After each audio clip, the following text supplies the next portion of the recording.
Oke, tadi saya di depan sama Pastor Ivan, kita lihat saudara masuk. Saya cuman ngerti, ini loh keluarga. Kalau ditanya gini, membangun gereja tuh bangun apa sih? Jawabannya, membangun gereja artinya membangun satu masyarakat yang ilahi. Itu, definisi membangun gereja tuh itu. Kita sedang membangun satu masyarakat yang ilahi. Gereja yang sempurna nggak ada. Tapi gereja yang sehat harus ada. Nah, kita datang dengan berbagai latar belakang semuanya. Di sini kita dibangun menjadi satu masyarakat yang ilahi. Mungkin kita seperti orang bilang sampah dalam kehidupan ini. Enggak. Tuhan akan rubah. Nggak ada nasib buat orang Kristen. Nggak ada. Nasib itu fatalisme. Nggak. Di dalam Yesus nggak ada.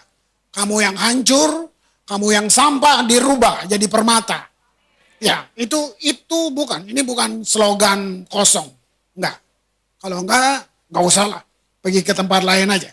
Gitu ya. Nah, apakah kamu sudah rasa, this is my home, ini rumahku. Di sini tempat saya bisa salah. Di sini tempat saya akan dipulihkan lagi. Gitu. Karena ini bukan kumpul massa, bukan. Kalau kumpul massa itu partai, oke? Gitu. Di sini tempat kamu makan, tempat kamu menerima sesuatu yang dunia Anda bisa berikan. Oke, kalian tidak kurang pengajaran, karena saya mengikuti terus. Buat saya, ini juga keluarga saya, ya. Gak penting beda nama apapun, saya nggak mengabdi kepada organisasi, enggak. Saya di Ambon, gitu. Tapi saya dengar, nanti saya dengar, kadang-kadang Senin, Selasa saya dengar, nih ada apa dengan Ivan? Kalian cuma jadi tumpukan salinan-salinan pengajaran khotbah. Gitu. Kita bisa duduk dengar khotbah yang sama, tapi bertumbuh nggak sama-sama. Karena setiap kita ada dalam proses yang beda-beda. Nggak semua bertumbuh, karena kita dengar yang sama, gitu. Nah, hari ini saya kasih judul tentang berjangkar dalam harapan. Nah, apa? Saya mau bawa kemana nih? Apa yang mau saya bagi dengan kalian? Yaitu gini, apakah seluruh pengajaran yang kamu dapat dari gembala, dari rekan-rekannya yang datang dipercayakan untuk bicara di sini, itu sudah cukup nggak menguatkan kamu enggak untuk membangun hidup hari-harimu? Berjangkar dalam. Kalau kamu kenal Tuhan seberapa, nah seukuran itu kamu juga kenal dirimu. Percaya gak, saudara mungkin belum tahu dirimu sebenarnya siapa. Kadang-kadang kamu menghakimi diri sendiri, kamu terkondem, terintimidasi, karena kita korban banyak pengajaran. Banyak. Nah, sehingga kita selalu merasa gak pernah layak, gak pernah sempurna. Itu tergantung dari apa yang kamu makan. Saya sedikit buka sejarah dulu sebelum saya mulai tentang, ini juga riset saya, karena saya mesti mengajar. Itu tanggung jawab saya, mesti kasih makan. Kalau orang kerja, ya, kalau kamu kerja, kamu bisa lupakan kerjaan, waktu pulang ke rumah, udah lupain aja. Saya mau tidur, saya mau enak-enak, nah, bisa gitu. Ya, kan udah ada sistem yang jalanin itu. Nanti besok di kantor urus aja. Tapi gembala nggak bisa gitu. Kami bisa pulang nggak tidur. Atau malam tidur. Karena yang kita pikir jiwa. Yang kita urus jiwa. Yang kita kelola jiwa. Semuanya. Ada banyak yang kebablasan sampai keluarga nggak dipikirin. Demi alasan pelayanan. Nah itu urusan lain nanti ya. Tapi ini cuma mau bilang bahwa kita berdiri memikirkan untuk jiwa. Apakah ada yang punya motif lain? Itu terserah dia. Nah, saya duduk, coba mau lihat Tuhan, bagaimana dong pertumbuhan? Jangankan jemaat, saya pun perlu bertumbuh. Dijawabnya cuma tentang seberapa dalam kamu kenal saya, Chris. Seberapa dalam kamu tahu saya. Kamu khotbah. Karena kamu baca, karena kamu belajar, kamu mendengar. Tapi sedalam itu juga kah kamu dengan saya? Kadang-kadang ya itulah, nangis cuman ya Tuhan ya. Kalau kamu kenal seberapa dalam, itu membangun kamu juga tahu siapa kamu. Betapa berharganya kamu tergantung kamu kenal Tuhan. Kalau kamu kenal Tuhan yang marah-marah karena korban pengajaran, kamu akan selalu merasa, aduh tadi salah ya. Saya nggak layak hari ini. Saya nggak layak hari ini. Yang bilang kamu. Benarkah kamu dengar Tuhan ngomong itu? Kamu nggak layak, nak. Benarkah? Nah ini yang saya bilang. Berapa tahun kita jadi Kristen? Tapi apakah setebal itu, sedalam itu juga? Nah ini yang saya bilang, karena kekristenan kita distorsinya besar banget, benalunya tuh banyak. Itu yang dibilang religion spirit. Roh agamawi begitu membungkus kita. Agama itu musuh Roh Kudus. Religi itu dari to bind, dibelenggu. Kamu nggak selalu merasa nggak layak. Kamu selalu merasa.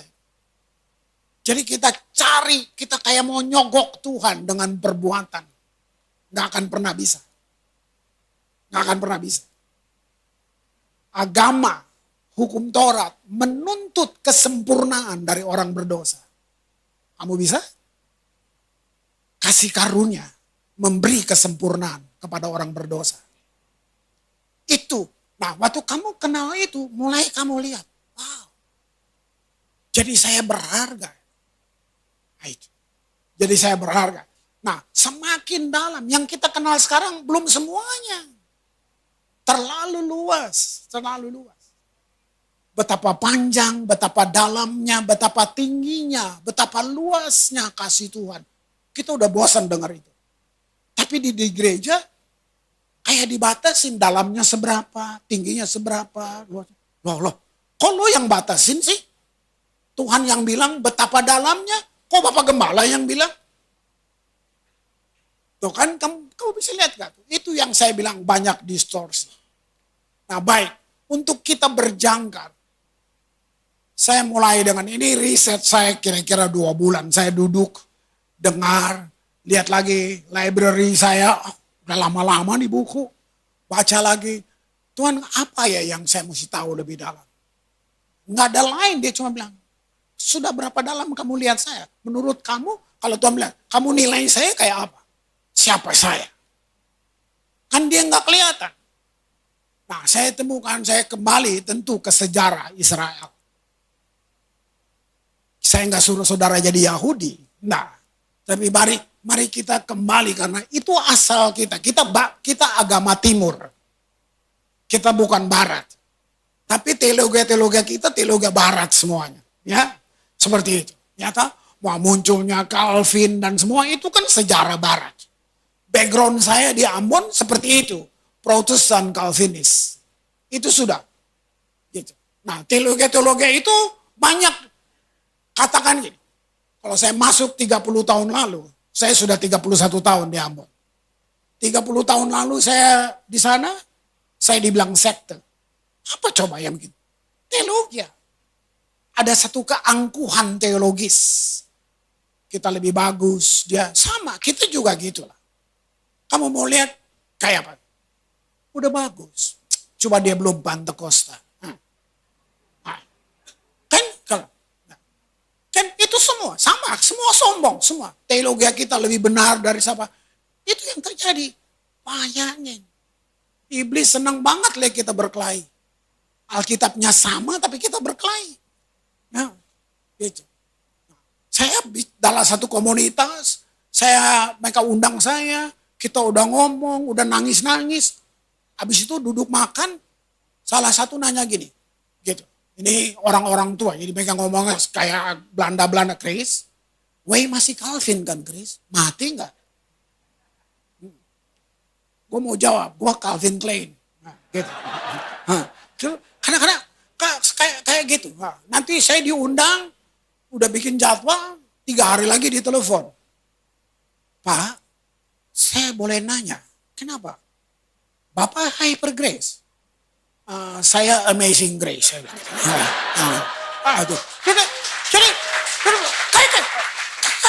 coba. Ini kan perang teologis. Coba. Itu bayangin, jangan ke gereja itu ya. Lihat nggak bagaimana kalau saya berhenti di situ, Tuhan saya aneh banget berarti. Dia nggak suka yang ini, nggak suka yang ini. Nah 2 bulan ini saya duduk dengan literatur, dengan semua. Saya mau mulai dari situ. Makanya kasih dulu jangkar. Jangkar saya ini yang benar apa yang salah, bukan untuk nyalain orang. Pusatnya di firman tentu. Nah, ada banyak lost in translation, walaupun itu bahasa Inggris, bisa dari Ibrani ke Yunani aja udah berubah. Ke Inggris, ke Indonesia, ke macam-macam. Kenapa Tuhan izinkan dari Ibrani boleh diterjemahkan kemana aja? Itu kan hatinya dia. Dia ingin dia dikenal oleh segala bangsa. Itu udah hatinya. Nah, waktu ini aja udah gembira buat saya. Saya duduk, nah ini yang saya temukan. Tuhan mulai dengan satu bangsa yang dia pilih. Kita kenal, dia bilang bangsa pilihan. Tuhan mau kasih tahu siapa dia. Sebenarnya kalau kamu kenal Tuhan, itu dia romantik. Gak jahat. Yusak kemarin bilang Injil dimulai, disalib. Bukan dari kitab Matius. Benar. Tapi saya buka gambar besarnya. Injil dimulai di Kejadian pasal 3. Kamu pikir Tuhan iseng-iseng bikin manusia? Nggak ada kerjaan. Bikin manusia yuk. Enggak. Gila loh. Terus, tahu nggak? Waktu Adam jatuh. Saya udah puluhan tahun. 40 tahun mungkin saya pelayan. Khotbahnya ya saya bisa. Tapi saya baru tahu ini 3 bulan. Ternyata waktu Adam jatuh. Karena itu lihat lost in translation. Jadi cuma bilang Allah memanggil Adam. Di manakah engkau? Emang Tuhan dah tahu? Dia tahu. Loh, lalu ini apa? Ini kemana? Where are you, Adam? Ternyata dalam teks aslinya itu kata perceraian pertama muncul di Kejadian 3. Nggak ada suami istri, belum begitu. Jadi nggak ke situ. Waktu dia bilang aku benci perceraian itu ke sini. Jadi waktu manusia makan buah itu, detik itu tercerai dari Tuhan. Makanya konteksnya waktu dia bilang Adam, where are you? Itu dia nangis. Wow, waktu saya bilang Tuhan, ini kah? Kamu yang punya anak, kamu bisa ngerti emosi ini. Kamu gelisah untuk anakmu, supaya dia bisa dapat sekolah yang baik, semua yang baik. Waktu anakmu, kamu bisa nanya, di mana sayang? Papa jemput kamu ya. Nah, kamu bisa lihat. Nah, itu tangisan pertama di Eden. Waktu Adam jatuh. Tuhan berteriak, where are you? Itu dia nangis. Lihat gak? Tuhan yang begitu dalam lembut. Saya bilang romantik. Pembunuhan pertama berlaku juga di situ. Adam tutup semua dengan daun ara buatan manusia. Itu seperti lambang manusia coba menutup semua ketidaksempurnaan dengan kekuatan manusia. Manusia coba mengembangkan kemampuan berpikir dengan manusia punya kekuatan. Tuhan perlu bunuh binatang untuk ambil kulitnya, menutupi Adam. Itu satu tipologi yang nanti sampai ke Yesus. Sejak itu ibadah Ibrani, ibadah orang berubah dari korban darah yang nantinya korban sempurnanya Yesus. Kamu bisa lihat Tuhan saya. Nah, kita dapat banyak pengajaran. Menurut kamu manusia dikutuk? Adam dikutuk? Karena kamu gak belajar. Tuhan tidak kutuk Adam. Tuhan kutuk bumi, tanah. Terkutuklah tanah. Karena engkau. Kalau Adam dikutuk selesai waktu itu. Tanah yang Dengan berpeluh keringat, engkau akan beri makan anak istrimu. Karena udah terkutuk. Nah, sekarang kita bangga dengan keringat kita. Ini keringat gua nih. Kutuk.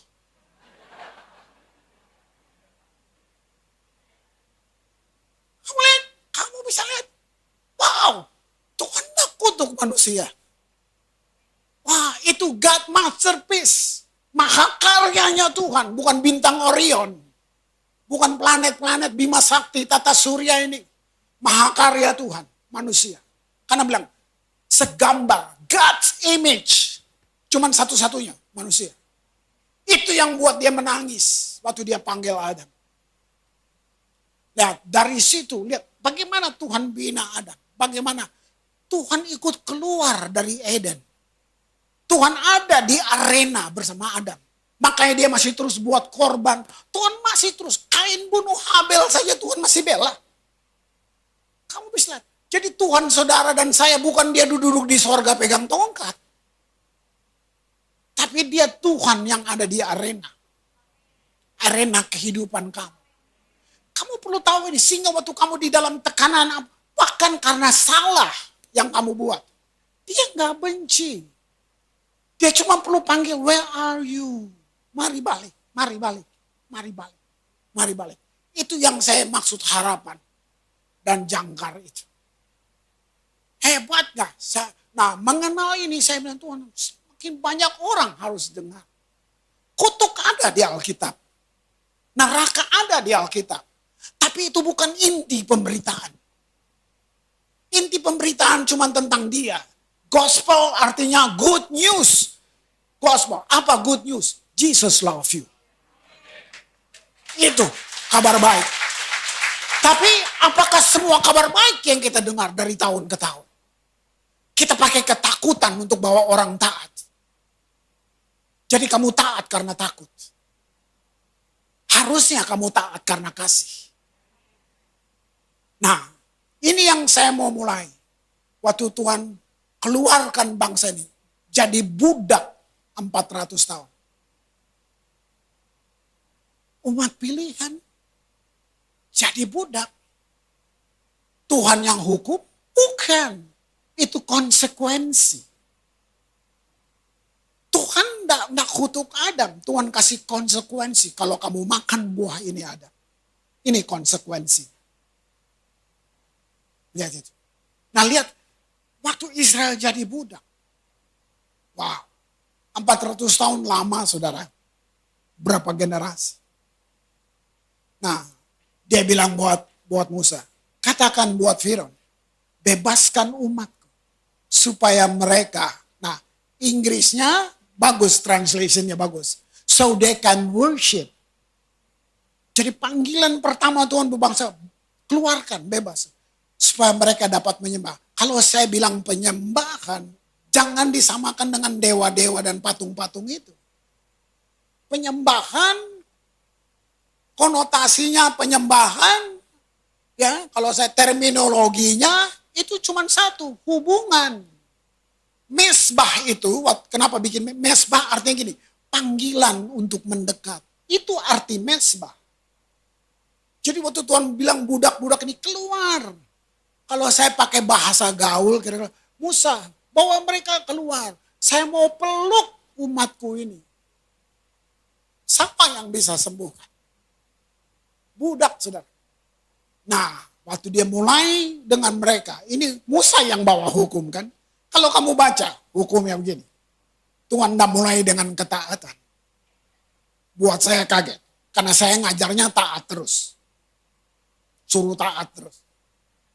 Waktu saya cuma Tuhan, saya salah ngajar loh Tuhan. Saya salah ngajar. Nah, saya lebih, kenapa waktu saya bedah kitab ulangan, kenapa namanya ulangan? Gitu. Bahasa Inggris bilang Deuteronomy, dan sampai di Indonesia kok ulangan. Nah, rupanya LAI hebat. Itu lebih dekat dengan Ibrani-nya. Ternyata memang itu cara Tuhan membangun satu bangsa, mempertumbuhkan mereka di situ dengan mengulang-ulang. Nah, ini perintahnya. Dengarlah, hai Israel. Jadi Tuhan bilang ini, taatlah, hai Israel. Loh, belum kenal, suruh taat. Tuhan mulai dengan, dengarlah, hai Israel. Keren banget, lembut banget sih. Kenapa? Kata taat itu kata yang lazim tiap saat budak-budak ini dengar. Taat, gue cambuk loh. Taat, taat, taat, taat. Kamu ulang lagi di rumahmu bukan? Di kantor, tempat kerja. Kamu akrab dengan kata itu. Buat anak-anakmu. Taat, taat, taat. Terus kita bikin Tuhan juga gitu. Memang ada kata taat. Tapi waktu Tuhan mulai dengan bangsa ini. Tuhan mulai dengan ini. Dengarlah hai Israel. Ternyata dan itu diulang-ulang. Ajarlah ini. Saat kamu duduk, saat kamu berdiri, saat kamu berpergian. Semua ulang lagi, ulang. Ceritakan. Wow, tahu nggak? Dari taat timbul respon. Dari respon lahir responsibility. Satu pengertian, kesadaran, tanggung jawab lahir dari mendengar. Saya bilang, Tuhan, ampun, saya salah Tuhan. Saya mau ulang lagi, saya bikin lagi konsep-konsep baru, pemahaman baru, duduk tulis. Saya mau, gak apa-apa, saya bilang depan jemaat. Ya, gitu. Semua yang salah, gak bisa dihapus, dia udah bersatu dengan udara. Kamu gak bisa rubah satu budaya. Tapi dengan Tuhan, kita ciptakan budaya baru. Harus, oke, dengar. Tahu enggak hasilnya? Ini riset pakar-pakar teolog. Kamu lihat anak dari kecil. Mereka dilatih untuk dengar. Budaya Ibrani, kalau anak pulang sekolah, mamanya enggak tanya gini. Tadi diajarin apa? Enggak. Ini pertanyaan ibunya kalau anak-anak pulang sekolah, kamu tanya apa tadi sama guru? Apa yang kamu tanya tadi di kelas? Tahu nggak? Ibu seluruh bahasa di dunia dimulai dari Ibrani. Filsafat dunia juga dimulai dari situ. Kamu sebut apa aja, itu induknya. Nah, anak-anak sampai belasan tahun, mereka sudah terlatih mendengar. Ini riset sejarah, dengar. 3.000 tahun lalu, gak ada orang buta huruf di Israel. Riset lagi, uji apa yang saya bilang. 3.000 tahun lalu, ada satu bangsa yang sudah dicerai-beraikan, dibuang ke Babel, tidak ada anak kecil pun, nggak ada yang buta huruf. Sorry, ini riset sejarah di dalam juga. Hari ini masih ada yang buta huruf di Indonesia.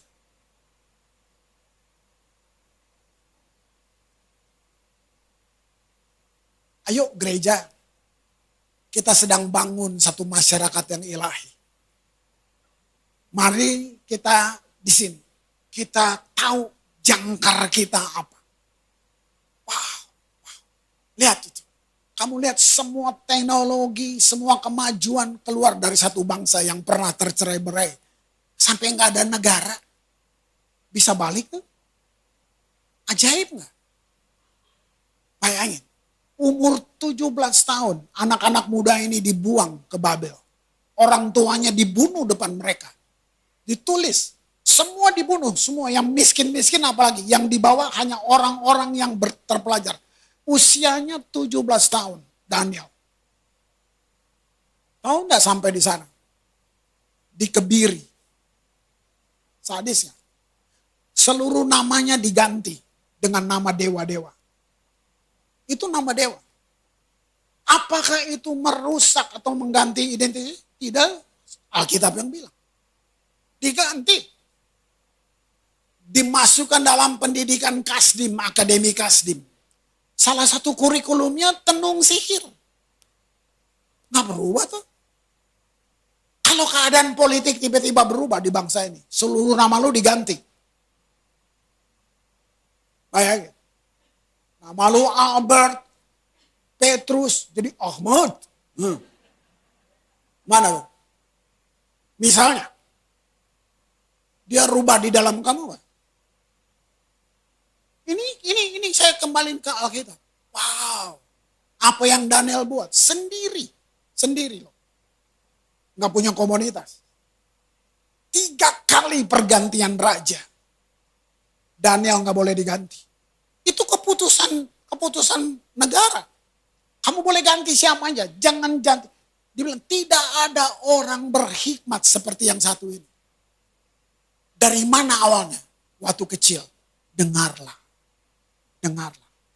Makanya saya suka namanya Children Church. Bukan sekolah minggu, enggak. Keren banget ini namanya. Bayangin mereka di situ lagi dengar. Wow, Bethesda. Kau lihat itu. Wow, itu sejarah, bayangin. Di depan api. Dibilang panasnya 7 kali lipat di atas normal. Dibilang orang yang membuka tungkunya mati, belum masuk, baru buka mati. Nah, ini 3 anak muda berdiri, Sadrak, Mesak, Abednego. Dia nggak dengar Tuhan tuh.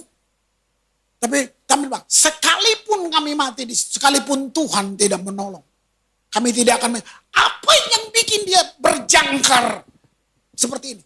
Karena waktu kecil cuma dengar. Wih, saya bilang Tuhan, kita selalu pengen pengajarannya baru dong. Saya enggak, sekarang saya mau ulang lagi.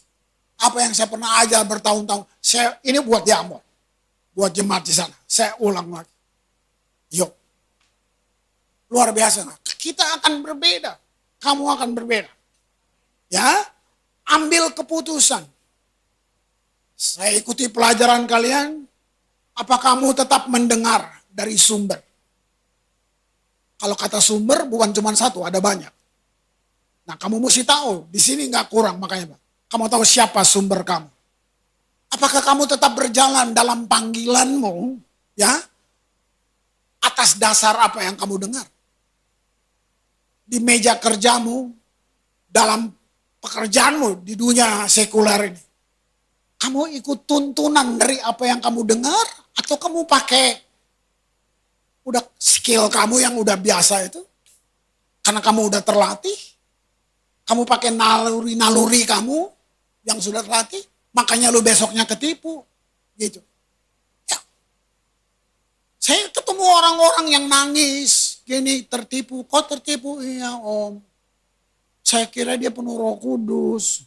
Ternyata roh halus, Om. Ya kan? Karena sama-sama di gereja, uangnya ketipu. Sudah. Nah, coba mulai latih dengan mendengar. 3 Yohanes 1, ayat yang kedua. Ya, saudaraku yang kekasih. Aku berdoa, semoga engkau baik-baik dan sehat dalam segala sesuatu, sama seperti jiwamu. Di sini baik-baik saja. Di sini your soul prosper, sama seperti jiwamu makmur. Ini kan lost translation. Lost in translation kan. Yang di Indonesia bilang baik-baik aja. Bayangin. Yang King James bilang prosper. Waktu jangkar kamu Yesus. Gak ada satu tokoh apapun berani bilang ini. Akulah jalan. Gila. Banyak jalan ke Roma. Emang banyak. Ke sorga cuma satu, bos. Nah, kira itu statement yang wow, siapa yang berani banget? Ya. Nah, kalau itu jangkar kamu, jiwa kamu akan makmur. harapan kamu menjangkarkan jiwa kamu di tengah keadaan mungkin kecewa, bisa. Tapi kamu punya jangkar. Saya pilih kata jangkar ini karena ini akrab dengan kami di pulau-pulau kan gitu. Kita kota pelabuhan, gunung, laut, gunung, laut. Jadi itu udah main dari kecil kita udah tahu jangkar. Ya kan? Dari perahu ada jangkar, speedboat ada jangkar, kapal ada jangkar. Kita tahu. Kita mau angin gelombang gimana, begitu jangkar turun aman. Oh gitu. Apakah ini pilihan kamu? Harapan kamu ada di sini. Dan Alkitab jamin jiwa kamu makmur. Makmur. Gitu. Nanti kamu terjemahin sampai seperti apa tuh makmur. Ya. Ibrani 6 ayat 17 sampai 19. Kalau tadi Yohanes, sekarang Rasul kasih karunia Paulus. Karena itu untuk lebih meyakinkan mereka yang berhak menerima janji itu. Ada satu dia. Mereka yang berhak menerima janji itu akan kepastian putusannya. Saya suka ini. Allah telah mengikat dirinya. Tahu nggak waktu Allah mengikat tuh gini. Dia membatasi. Karena dia bikin ikatan dengan kamu. Dia ini bilang God covenant. Dia buat perjanjian kamu. Dia ikat dirinya. Lihat nggak berhenti. Dengan sumpah. Tuhan bersumpah untuk kamu. Wah, kira enggak. Malaikat nggak ada tuh yang lain-lain. Nggak ada. Tuhan buat itu dengan mereka. Mereka cuma makhluk kudus. Lalu supaya oleh dua kenyataan yang tidak berubah-ubah tentang mana Allah tidak mungkin berdusta. Kamu mau yakin ini? Tuhan nggak nolong saya. Kamu goyang tuh. Jangkar kamu salah tuh. Gitu. Kalau nggak ngerti, udah diam aja dulu. Dia nggak mungkin berdusta. Kita yang mencari perlindungan beroleh dorongan yang kuat untuk menjangkau pengharapan yang terletak di depan kita. 19. Pengharapan itu adalah sauh yang kuat dan aman bagi jiwa kita. Jangan cari tempat lain. Sudah. Dia di koma. Sudah. Yang telah. Ini kata telah nggak tambahan aja. Ini artinya gini. Kalau dia nggak bilang nanti satu saat. Nggak. Telah. Udah. Lu belum lahir. Tuhan udah bikin ini. Telah dilabuhkan sampai ke belakang tabir. Kalau dulu buat Israel. Tuhan bikin ini kan buat kita umat perjanjiannya.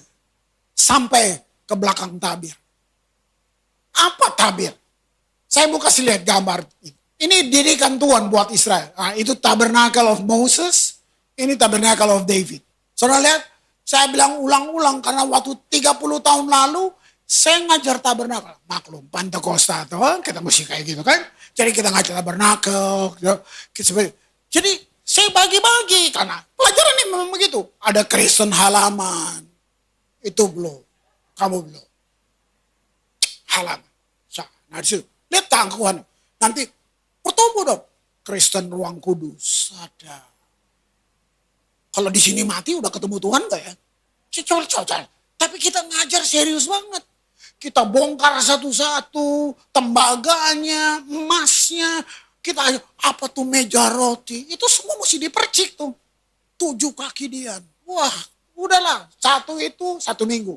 Bayangin kalau orang belum selesai udah mati. Nah kira-kira di sini dia udah ketemu Tuhan? Belum. Mereka merasakan Tuhan ya. The presence itu dari depan sudah. Di depan tuh mesbah bakaran kan. Baru terakhir itu mesbah dupa. Di bawahnya itu tirai di mana imam mesti masuk. Yang terakhir ke situ. Nah, mesbah dupa isinya cuma rempah. Itu sudah beda, teologinya udah lain tuh.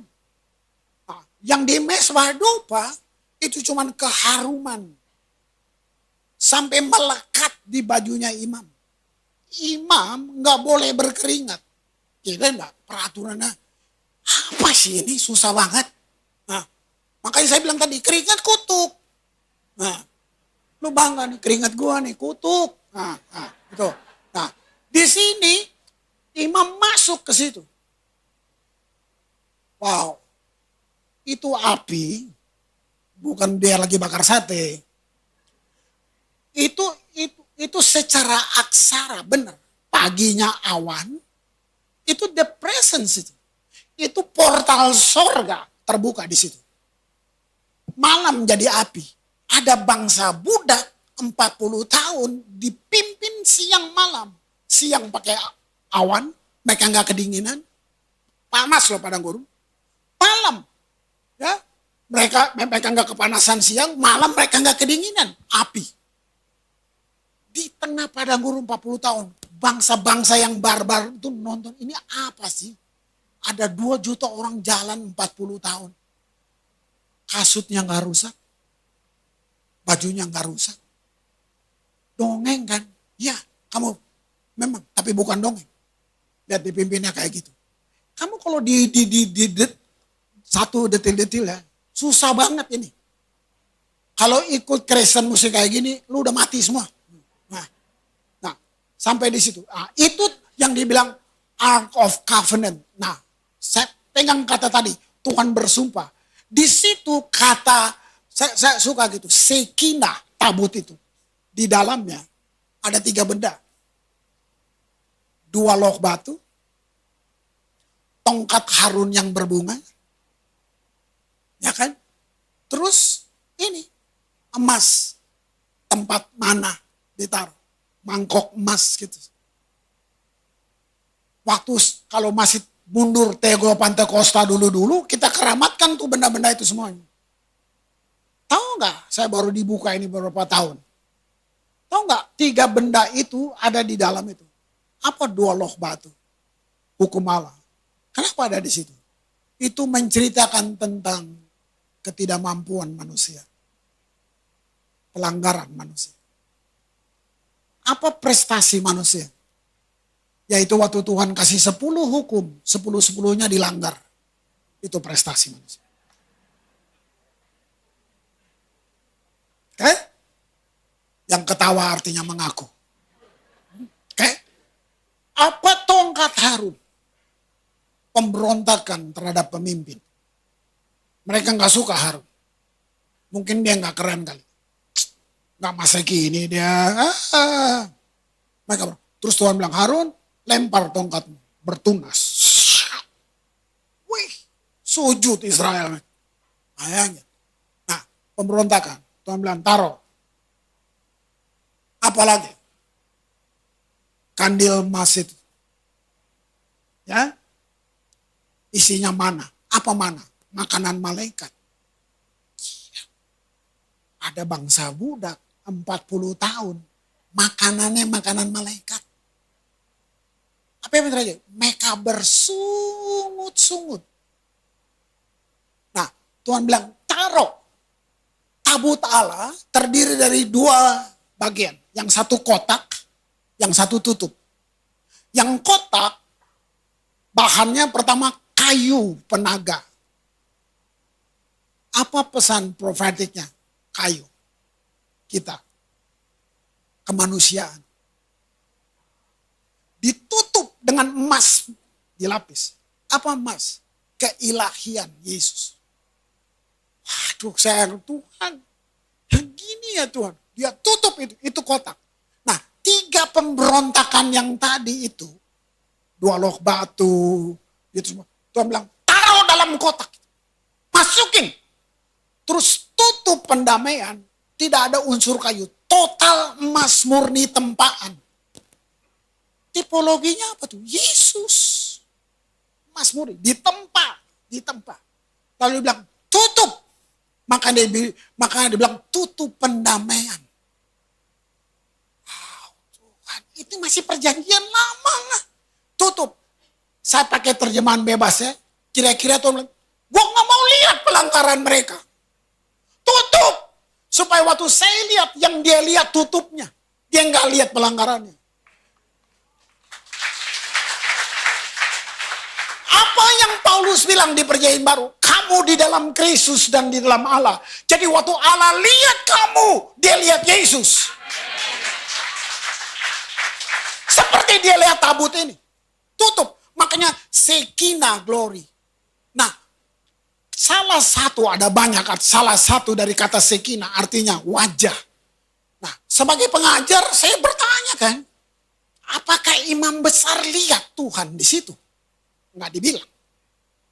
Saya juga jadi nggak tahu. Oke? Nanti kalau kita di sorga, kita tanya sama-sama. Oke?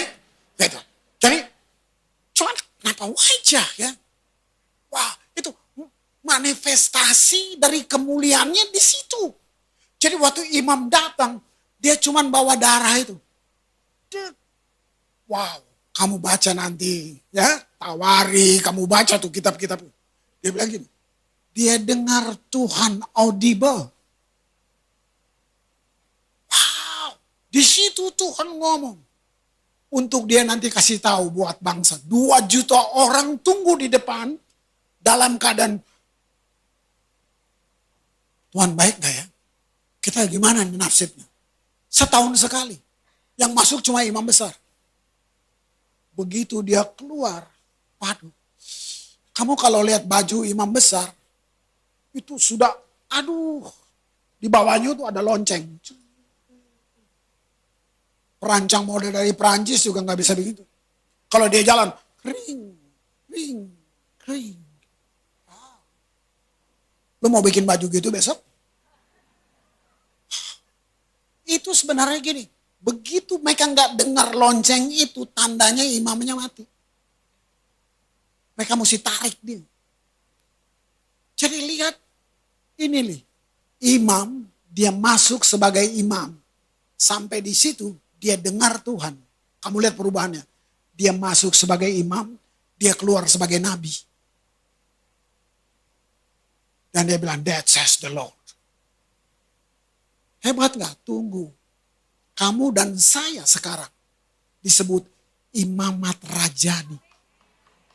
Setiap kamu punya akses langsung ke tabir ini.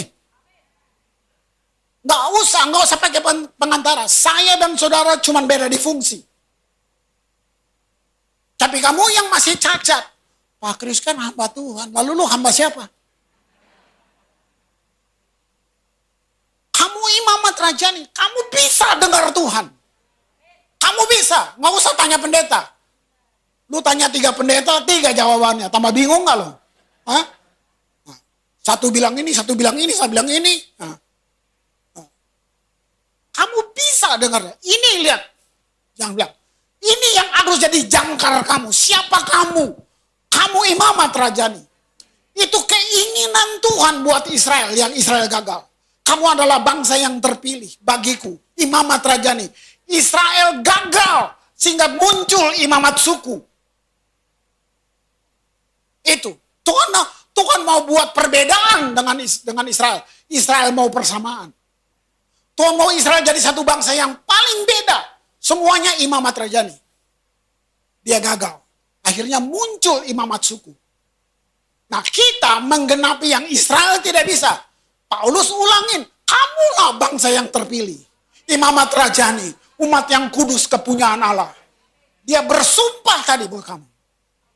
Nah, saya selesai dulu. Sekarang ini selesai, Daud membangun satu yang baru yang menurut para pakar. Nah, itu tafsiran kan bebas. Saya lentur dengan tafsiran.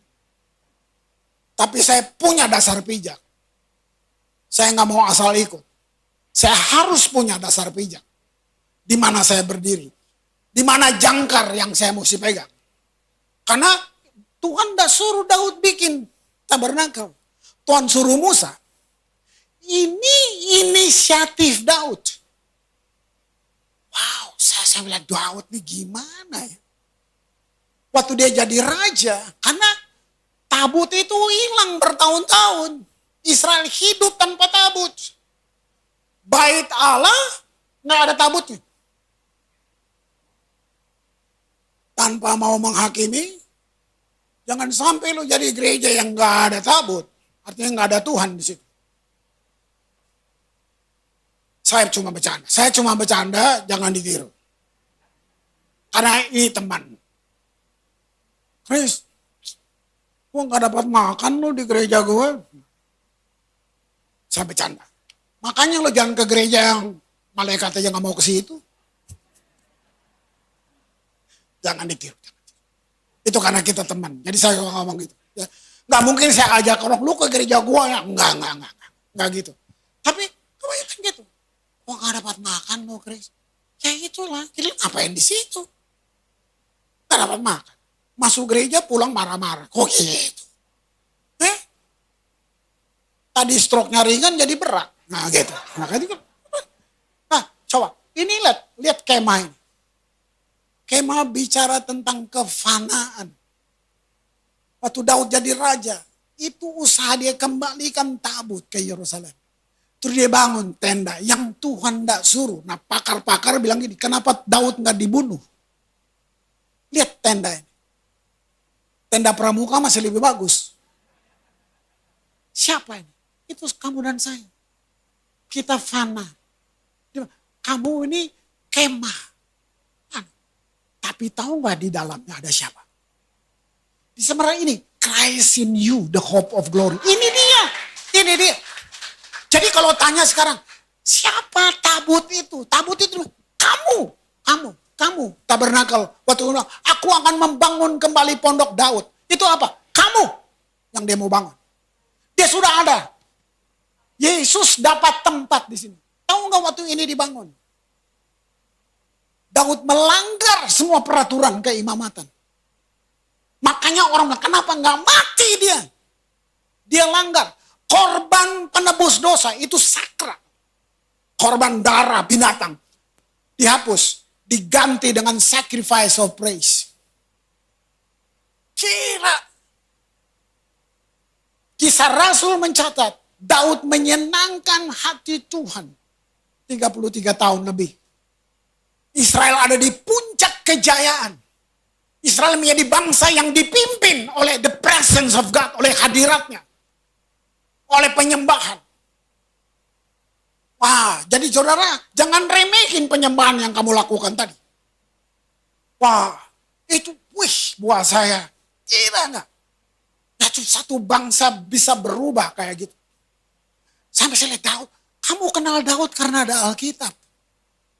Dulu siapa yang tahu Daud? Bayangin. Aduh. Samuel datang. Di mana ya rumahnya Daud? Daud siapa ya Pak? Nah, siapa yang tahu? Tapi, nah sekali lagi, mungkin karena gua seniman, gua suka berimajinasi. Buat aku, seakan-akan Daud lebih terkenal dari Yesus. Aneh loh ya. Yesus yang Allah. Ya? Allah inkarnasi di dalam Yesus. Tapi Yesus bilang gini, anak Daud. Jadi siapa yang lebih terkenal?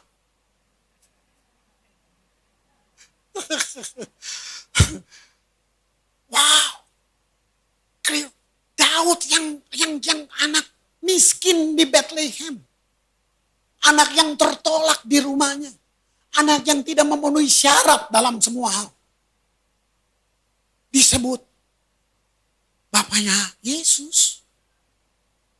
Yesus bilang, Wahyu bilang gini, lalu turun anak domba Yesus dan duduk di atas tahta Daud. Hah? Sorga nggak punya? Sampai pakai Daud punya?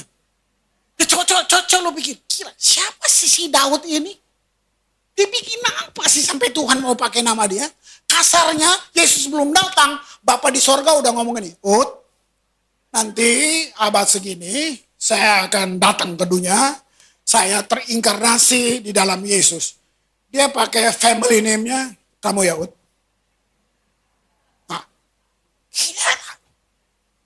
Nah sekarang kalau mana tabernakel Daud? Kok nggak ada? Kamu dan saya.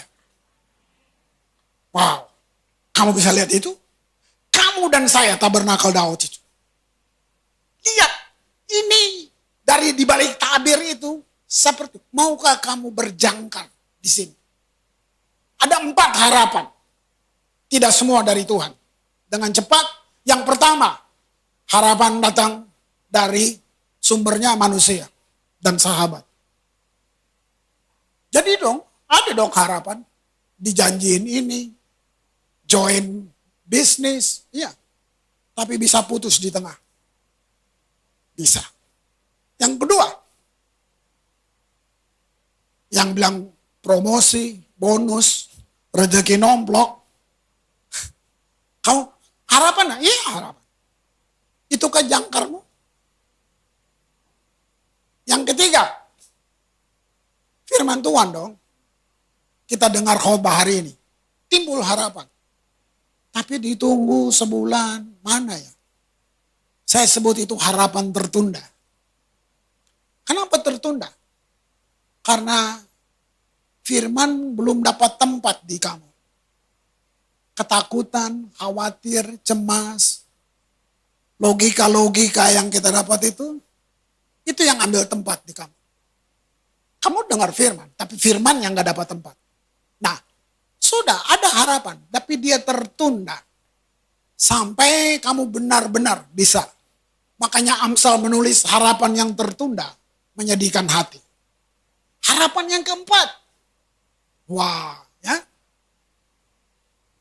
Ini nggak bisa dirubah. Ini awal seluruh segalanya dimulai dari terima Yesus sebagai Tuhan. Karena itu yang merubah identitas. Identitas kamu bukan di pangkat, di harta, di bangsa, suku, apa saja. Identitas kamu in Christ Jesus.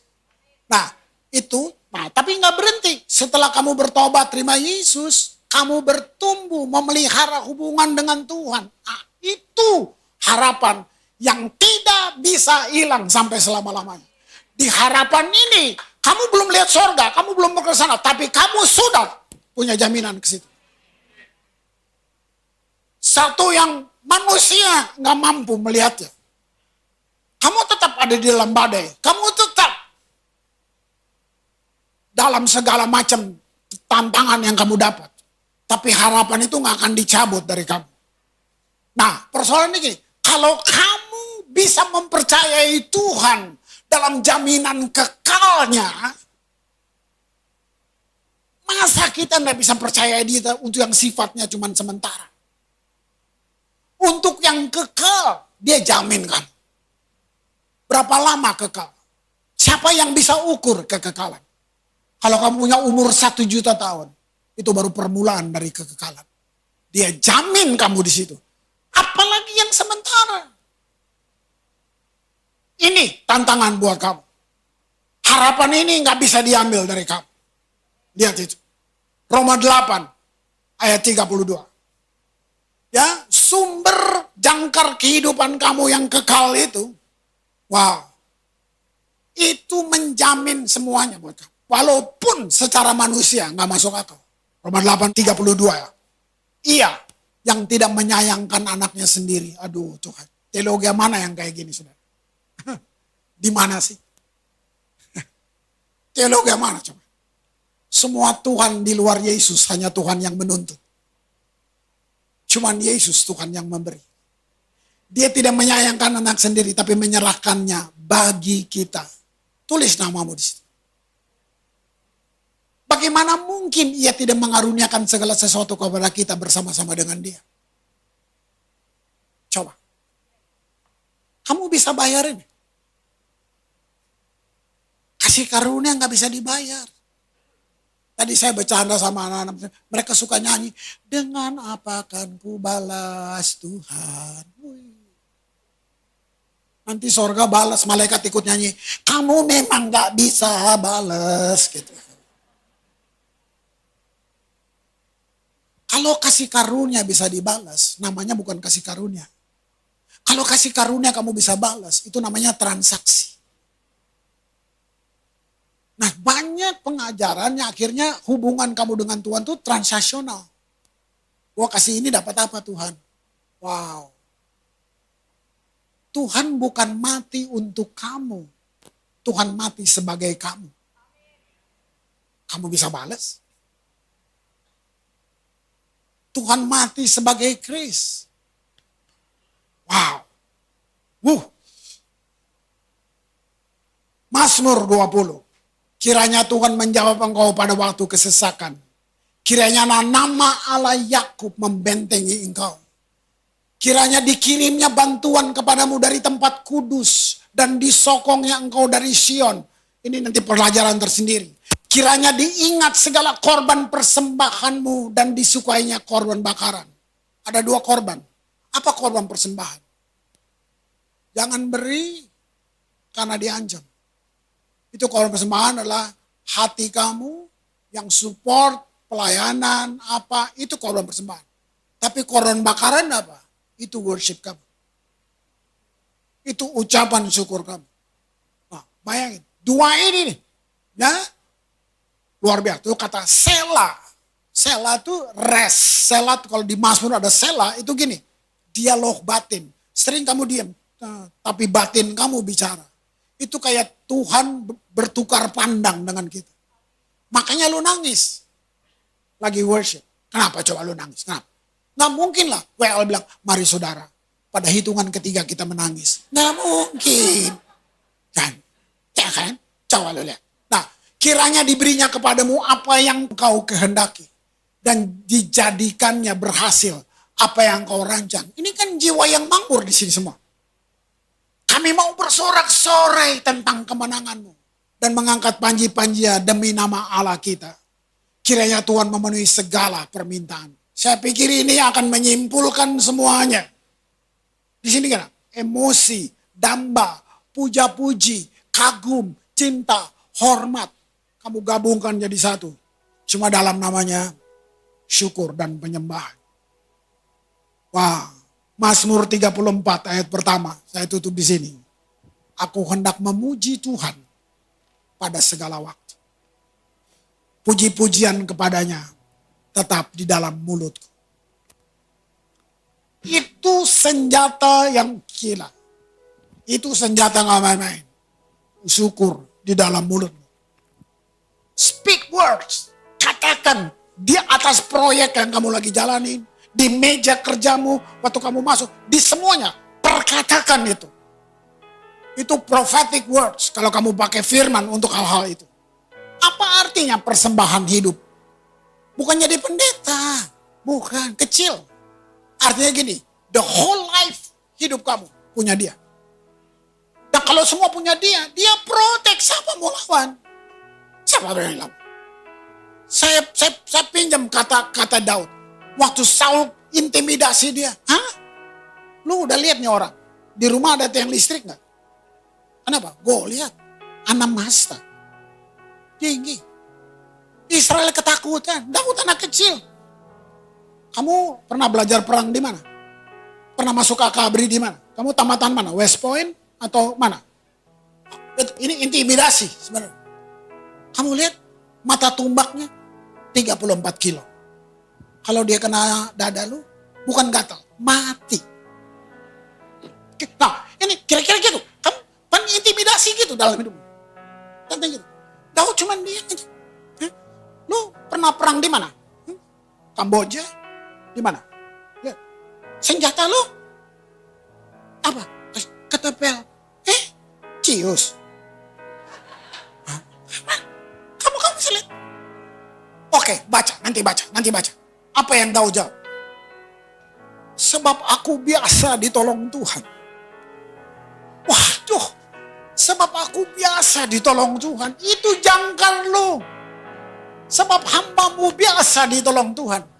Kalau pakai bahasa hari-hari, tadi sebelum saya ke sini, singa 2 mati. Hah? Lu apain? Dia bilang, ketika singa datang mau menerkam domba-dombaku, aku mengejarnya. Yang gua nonton film orang dikejar singa. Alkitab bilang singa dikejar orang. Aku robek mulutnya. Untuk domba 2-3 ekor, singa dia bunuh. Kalau gua cuma domba 3 ekor, singa datang, nih lo makan, cepet. Nah. Apa pelajarannya saudara? Bagi Daud, tanggung jawab lebih penting dari promosi. Pegang ini. Dengar lagu ini. Sampai lu kepengen nyanyi, baru lu ikut nyanyi. Mau salto, mau tiarap, terserah. ada.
Itu mahkota yang namanya reward.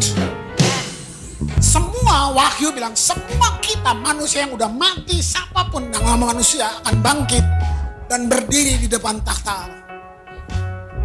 Pertanyaan gini, yang kamu ngerti selama ini, kamu diapain di sini? Dihakimin. Masih banyak teologi kita yang cacat. Kenapa saya mengajak kita bilang kagum sama dia? Nanti kamu berdiri untuk apa? Bukan untuk dihakimi. Orang yang gak percaya yang bisa. Kamu untuk apa? Kamu terima reward mahkota.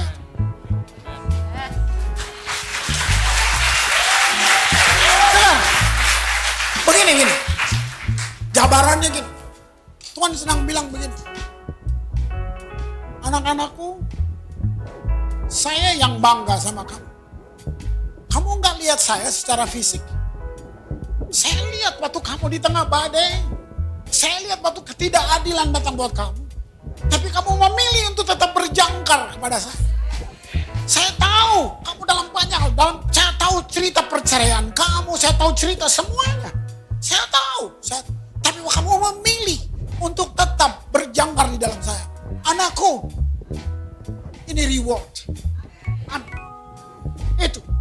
Kamu bersama-sama dalam kekekalan bersama dia. Mari, jadikan ini pengakuan. Terpesona dengan dia. Amin.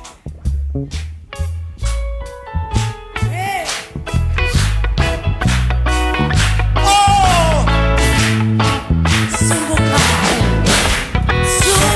kau mempesona. Segala perbuatanmu, hapuskan raguku. Kau buktikan kasihmu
Thank you, Jesus.